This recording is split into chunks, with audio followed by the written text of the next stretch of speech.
patients that benefit the most from enteral feeding are the critically ill patient, because it is that patient that is rapidly losing their nutrition support. They're losing nitrogen, they're losing their proteins. They're actually starting to use their own endogenous proteins. They're breaking down their own organs in order to feed themselves if we don't provide them enteral nutrition.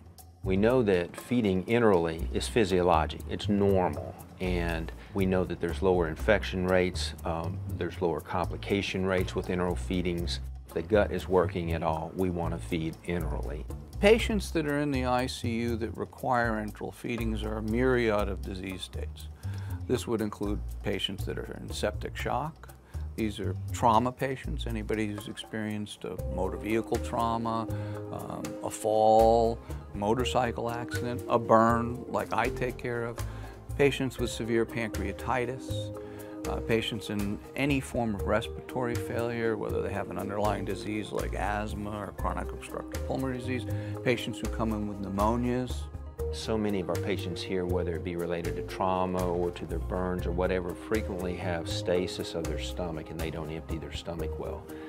Another reason why we like to try to feed beyond the stomach if we can with enteral feeding tubes to provide nutrition and also to provide gastric suction so that we can lower the risk for aspiration and such as that.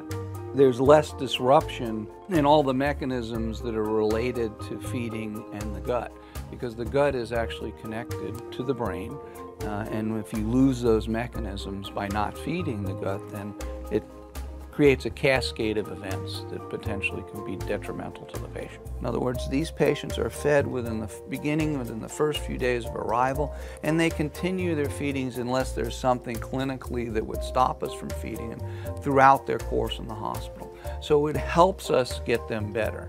It helps us at least try to stay ahead of their protein loss. As you can tell, there's two different diameters to the feeding tube. There's a larger bore diameter right here that we leave in the stomach, and then there's a transition right here that we like to place in and leave it in the antrum of the stomach. This smaller tube then is what's advanced down into the distal duodenum or into the jejunum. The jejunum is past what's called the ligamentum of Treitz. This is the marker in the small bowel where we want to get feedings to the patient, because it's that portion of the small bowel that allows the greatest absorption of nutrients without any problems in true aspiration. There's an opening here that this will go into the stomach, and that port stays in the stomach so that we can decompress the stomach, in other words, take any fluids or excess air out of there, or we can deliver medications. And because of the radio-opaqueness of the tube, we can then take an abdominal film, what we call a KUB, to look for positioning of the tube. So if we're concerned that the tube is not functioning properly, we can just get an X-ray and know within minutes exactly where the tube is placed and whether it's properly placed or not. We try to get down and get these tubes placed as quickly as we can in the critically ill patients here in the burn unit. So what I'm doing here is I'm lubing up the nasojejunal tube. The nurse and the endoscopy tech are there to help me place the tube, because it goes so much easier when you have the techs there and the nurses there that have put in hundreds of these. We will advance the enteral tube through the left nair, and we try to position it in the hypopharynx. Then I'll take the endoscope and advance it through the mouth into the hypopharynx. We lubricate the scope and the tubes both really well to try to minimize any resistance between the two. He has a lot of upper airway edema, and in these patients, a lot of times it can be difficult to see anatomic landmarks clearly. But we follow the endotracheal tube down into the hypopharynx. And then as soon as the tube slides easily down into the esophagus, we'll intubate the esophagus with the endoscope. And now we're in the esophagus, and you can see the tube just ahead of us there, down at the 6 o'clock position.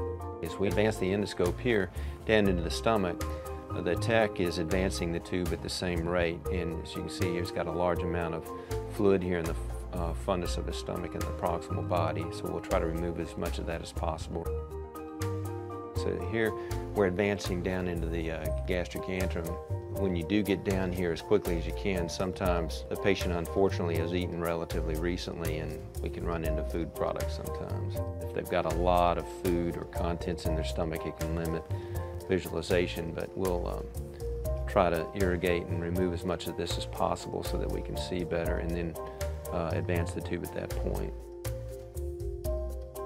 Now we've finally gotten past the greens and the pylorus, and we're in the duodenal bulb now.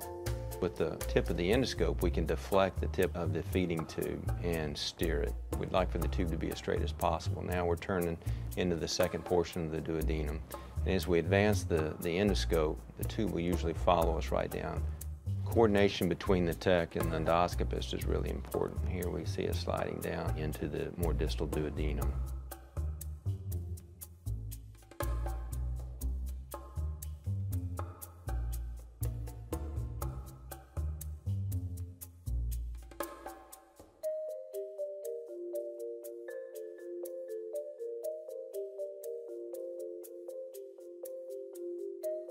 And at this point, I'm removing the stylet from the tube, and we will then flush the tube to make sure that it flushes easily, and we're ready to remove the endoscope. So at this point, we decompress the stomach, and again, that can cause the tube to migrate a little bit more distally. And then we pull the endoscope out, and sometimes as we pull out, we'll twist the endoscope back and forth so that the two tubes, the endoscope and the feeding tube, don't stick to each other and inadvertently pull the feeding tube out. The main point about the critically ill population and burns is that we know that by feeding them early, we can alter outcome.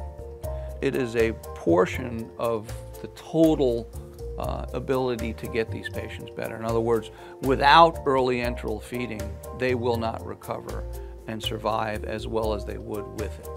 It's a really nice tube because it's very functional. And it's relatively easy to place as well. It provides a consistency. It allows us to feed our patients post-pylorically very early, which is part of the critical nature of their survival. And it is a very safe tube, and that's why I consider it the gold standard.